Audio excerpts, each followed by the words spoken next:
Geraldo Rivera was on Fox and Friends discussing the George Zimmerman trial, and he came out with one of the most disgusting comments I've heard yet. Let's listen. I see those 6 ladies putting themselves on that rainy night in that housing complex that has just been burglarized by 3 or 4 different groups of black youngsters from the adjacent community. So it's a dark night, a 6'2" hoodie-wearing stranger is in the immediate housing complex. How would the ladies of that jury have reacted? I submit that if they were armed, they would have shot and killed Trayvon Martin a lot sooner than George Zimmerman did. Wow. This is self-defense. Sure.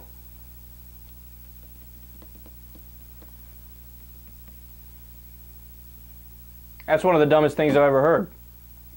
Plain and simple.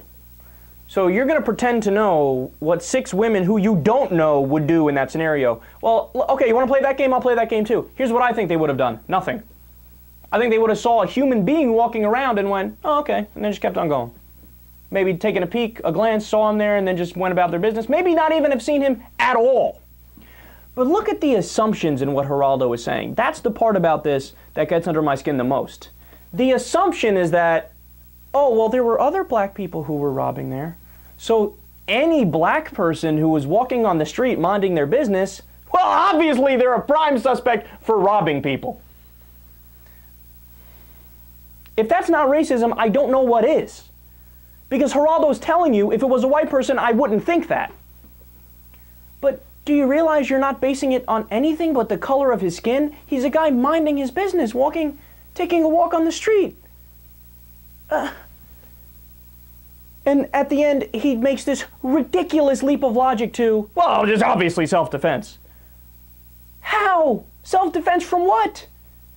Look, here's my main point about George Zimmerman and why I would find him guilty.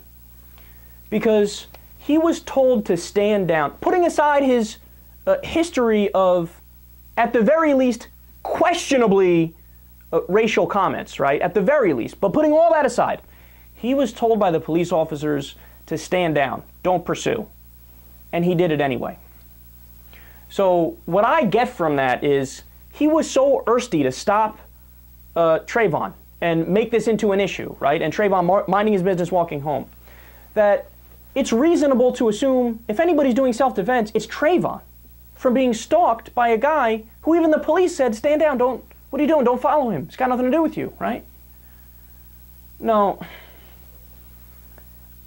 I mean, I've made this point so many times, and I honestly, I don't even want to give Geraldo the benefit of any more of my time to discuss this, because I think his accusation is so wildly off base that it doesn't even deserve any response, right?